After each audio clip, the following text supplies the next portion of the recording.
बिस्मिल्लाहिर्रहमानिर्रहीम। Welcome to सरकारी job गुरु। दोस्तों, आज की इस वीडियो में हम बात करेंगे कि करंटली जो इंस्पेक्टर इनलैंड रेवेन्यू की जॉब्स आई हैं उसके लिए जो सिलेबस है, जो प्रीवियस एक्सपीरियंस है, जो इंस्पेक्टरेट से हमने बात की थी इंस्पेक्टर से, उनका जो एक्सपीरियंस है और जो मुख्तलिफ जो सीनियर्स इस बारे में बात करते हैं तो वो ये कहते हैं कि इसमें ज़्यादातर क्वेश्चंस जो हैं वो सेल्स टैक्स हो गए या जो इनकम टैक्स ऑर्डिनेंस है वहाँ से, और एक्साइज फेडरल एक्साइज एक्ट वहाँ से क्वेश्चन आते हैं। तो सेल्स टैक्स को हम आज पढ़ना शुरू करेंगे, ये फर्स्ट लेक्चर है। तो चलते हैं sales tax act 1990 as amended up to 30 June 2021। तो इस एक्ट में टोटल 76 सेक्शंस हैं और 10 चैप्टर्स हैं और 13 शेड्यूल्स हैं। तो चलते हैं कि फर्स्ट चैप्टर और फर्स्ट वो क्या कहता है। सेक्शन 1 हमारे पास है चैप्टर 1 का, जिसमें title, application, extent and commencement की बात करता है। यानी इस एक्ट का नाम है सेल्स टैक्स एक्ट 1990 और ये कहाँ पर है, ये पूरे पाकिस्तान पर लागू होगा। और ये कब लागू होगा या इम्प्लीमेंट कब होगा, जब फेडरल गवर्नमेंट इसको नोटिफाई करेगी। अब सेक्शन 2 में क्या है, डेफिनेशन। अब ज़्यादातर क्वेश्चन जो है ना वो सेक्शन 2 से आते हैं। हर जो भी एक्ट होता है उसका सेक्शन 2 में ज़्यादातर डेफिनेशंस होती हैं और इसी में से ज़्यादा क्वेश्चन पूछे जाते हैं। तो अब वो क्वेश्चन ये करेगा मिसाल के तौर पे कि section 2 of sales tax act 90 और उसका 1, सेक्शन 2(1) वो एक्टिव टैक्स पेयर को कैसे डिफाइन करता है। तो एक्टिव टैक्स पेयर की डेफिनेशन ये है कि ऐसा रजिस्टर्ड पर्सन जो कि ना ब्लैक लिस्टेड हो, ना सस्पेंडेड हो, या उसने 2 कंसेक्यूटिव टैक्स पीरियड्स के लिए यानी 2 साल के लिए उसने रिटर्न फाइल ना किया हो।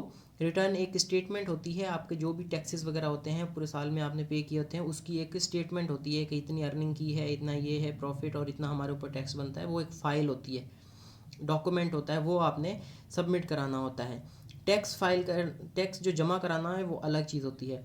इसी तरह fails to file an income tax return, ठीक है, या कोई भी इनकम टैक्स रिटर्न फाइल करना, एक जो है ना वो भूल गया हो या ना कराया हो उसने, या जो है ना वो उसने क्वार्टरली या एनुअली विदहोल्डिंग टैक्स स्टेटमेंट जमा ना कराई हो, तो ऐसा बंदा जिसने ये सारी चीज़ें ना की हों तो वो रजिस्टर्ड पर्सन होता है। यानी वो FBR से रजिस्टर्ड बंदा होता है, ठीक है। यानी वो उसको एक रजिस्ट्रेशन नंबर दिया जाता है, तो वो फिर जो है ना अपना टैक्सेस वगैरह रेगुलरली जो पे करता रहता है उसको कहते हैं रजिस्टर्ड पर्सन या एक्टिव टैक्स पेयर उसको। दूसरा, अप्रोप्रिएट ऑफिसर। अप्रोप्रिएट ऑफिसर का मतलब ये है कि इनलैंड रेवेन्यू की तरफ से जो बंदा क्या कर रहा हो, इस एक्ट के थ्रू अपने फंक्शंस परफॉर्म कर रहा हो, यानी जिसको जो पब्लिक जो है वो टैक्स जमा करा सकती हो या वो जो है ना किसी से टैक्स कलेक्ट कर सकता हो, तो उसको अप्रोप्रिएट ऑफिसर कहते हैं। 2A में कहता है एरियर्स।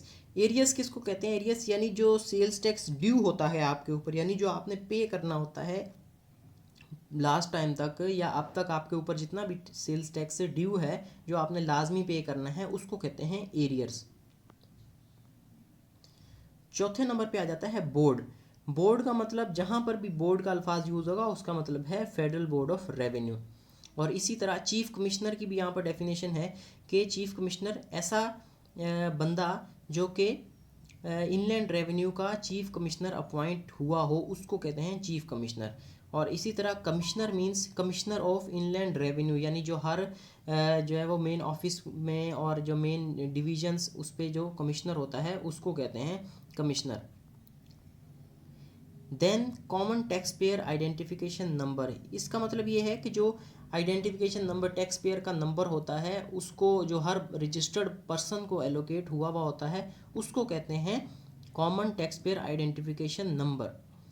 5A में है कंपनी की डेफिनेशन। कंपनी का मतलब ये है कि a company as defined in companies ordinance 1984, उसके अंदर जो कंपनी की डेफिनेशन है उसको हम कंपनी कहते हैं। आगे भी इसकी डेफिनेशन है, a body corporate formed under any law in force in Pakistan, यानी कोई ऐसी कॉरपोरेट बॉडी, ठीक है, जो कि पाकिस्तान के लॉ के अंदर डिफाइन हो उसको भी हम ये कहते हैं।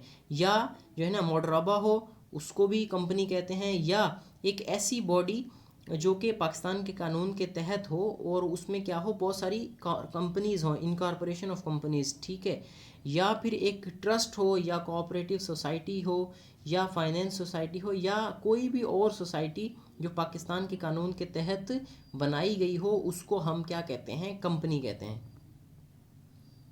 कंप्यूटराइज्ड सिस्टम का मतलब ये है कि जो any comprehensive information technology system to be used by the board. अब जो बोर्ड जो सिस्टम यूज़ कर रहा है, यानी उनका जो आईटी का सिस्टम है या कंप्यूटराइज सिस्टम है, जिसके थ्रू वो टैक्सेस वगैरह को देख रहे हैं लोगों के, और पब्लिक जो है ना उस पर सबमिट कर रही है, अपने रिटर्न फाइल कर रही है, सारा जो भी इनका कंप्यूटराइज सिस्टम होता है उसको कहते हैं कंप्यूटराइज सिस्टम। 5A में है कॉटेज इंडस्ट्री। कॉटेज इंडस्ट्री का मतलब ये है कि ऐसी इंडस्ट्री, सिंपल बात ये है कि जो छोटी सी इंडस्ट्री हो, यानी वो इनफॉर्मल हो, फॉर्मल नहीं हो। जैसे बड़ी इंडस्ट्रीज़ होती हैं ना, जो एक इंडस्ट्रियल एरिया में होती हैं और उनकी जो है ना बड़े बड़े प्लांट्स होते हैं, बड़ी मैन पावर होती है।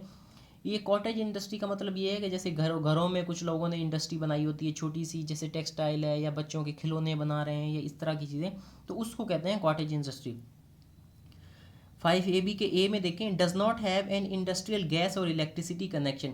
अब इंडस्ट्रियल गैस और इलेक्ट्रिसिटी कनेक्शन इनके पास ना हो, बल्कि वो अपने डोमेस्टिक की जो है ना गैस और इलेक्ट्रिसिटी यूज़ करके वो चीज़ें बना रहे हों, तो उसको कहते हैं कॉटेज इंडस्ट्री। आगे भी है, is located in residential area. वो रेजिडेंशियल एरिया में, यानी घर में ही हो, कहीं पर सोसाइटी में हो, किसी में, तो वो इंडस्ट्री के साइड पर नहीं हो, बल्कि इधर ही हो, रेजिडेंशियल एरिया में हो।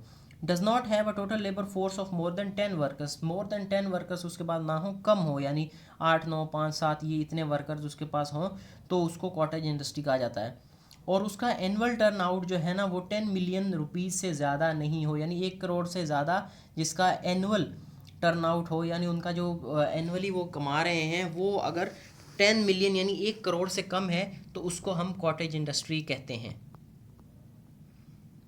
क्रेस्ट। क्रेस्ट ये एक फुल फॉर्म है, computerised program for analysing and cross matching of sales tax return, also refer to as computerised risk based evaluation of sales tax. तो ये एक क्या है, कंप्यूटराइज्ड प्रोग्राम है जिससे थ्रू सेल्स टैक्स को मैच किया जाता है, एनालाइज किया जाता है, उसके बारे में देखा जाता है। तो ये एक इनका कंप्यूटराइज्ड प्रोग्राम है क्रेस्ट के नाम से। Custom act. कस्टम एक्ट का मतलब ये है, custom act 1969 and all it's rules and notification. अब ये चीज़ लाजमी याद रखनी है, वो पूछेगा कि section 26 of sales tax act 1990 के मुताबिक कस्टम एक्ट का मतलब क्या है। कस्टम एक्ट का मतलब ये है जो 1969 वाला है, दूसरा कोई नहीं आपने करना। उसमें बहुत सारा लिखा होगा, कस्टम एक्ट 1990, कस्टम एक्ट 2016, तो कौन सा है इसमें, कस्टम एक्ट 1969 वाला ऑप्शन आपने सही करना है। डिफ़ॉल्टर। डिफ़ॉल्टर का मतलब कि a director, partner, proprietor, guarantor और सक्सेसर हु फेल टू पे द एरियर, यानी जो उसके ऊपर ड्यू सेल्स टैक्स है, अगर वो फाइल नहीं करेगा, वो नहीं पे करेगा, तो ऐसे बंदे को क्या कहेंगे, डिफ़ॉल्टर कहेंगे। डिस्ट्रीब्यूटर। डिस्ट्रीब्यूटर का मतलब ऐसा बंदा जो किसी भी मैन्युफैक्चरर के पास है या इंपोर्टर के पास है, वो कौन सा काम कर रहा है, वो होलसेल या रिटेल पर अगर गुड सप्लाई कर रहा है, तो उस बंदे को डिस्ट्रीब्यूटर कहते हैं। जैसे हम देखते हैं ना, बहुत से डिस्ट्रीब्यूटर्स आते हैं शॉप्स के ऊपर, वो सामान किसी और का होता है, किसी कंपनी के वो डिस्ट्रीब्यूटर होते हैं, तो वो डिस्ट्रीब्यूट कर रहे होते हैं चीज़ें जो है ना, वो मुख्तलिफ रिटेलर्स और होलसेल वालों को प्रोवाइड कर रहे होते हैं, तो इनको कहते हैं डिस्ट्रीब्यूटर। डॉक्यूमेंट। डॉक्यूमेंट का मतलब है कि ऐसा ऐसा कोई भी इलेक्ट्रॉनिक डेटा हो, कंप्यूटर प्रोग्राम हो, कंप्यूटर टेप हो, कंप्यूटर डिस्क हो, माइक्रोफिल्म्स हो, कोई भी ऐसा मीडियम, ठीक है, जो जिसमें कोई ना कोई स्टोरेज हो, जैसे यूएसबी वगैरह होती है, तो उसको भी डॉक्यूमेंट कहते हैं। सीडी में हमारे पास डेटा होता है, तो ऐसी सारी चीज़ों को क्या कहते हैं, हम डॉक्यूमेंट कहते हैं। Due date. ड्यू डेट का मतलब ये है कि वो डेट जिसके ऊपर आपने हर सूरत में रिटर्न जो है ना वो फाइल करना होता है, ठीक है, तो ऐसी तारीख को कहते हैं due date. Then establishment means a firm, a company, an association of person और एन इंडिविजुअल, मतलब एक कोई भी कंपनी या कोई भी फर्म या किसी अकेले बंदे को भी हम इस्टेब्लिशमेंट कहते हैं। तो ये था पहले 10 डेफिनेशन मैंने इस वीडियो में आपको बताई। तो उम्मीद करता हूँ कि ये वीडियो आपको पसंद आई होगी, और जो बात आपको समझ में नहीं आई तो वो आप प्लीज़ अपने क्वेश्चन जो है वो कमेंट सेक्शन में बता सकते हैं। नेक्स्ट वीडियो में मैं बाकी इसकी डेफिनेशन जो है वो आपको समझाने की कोशिश करूँगा। तो प्लीज़ इस चैनल को सब्सक्राइब करें और इस वीडियो को ज़्यादा से ज़्यादा शेयर करें। Thank you.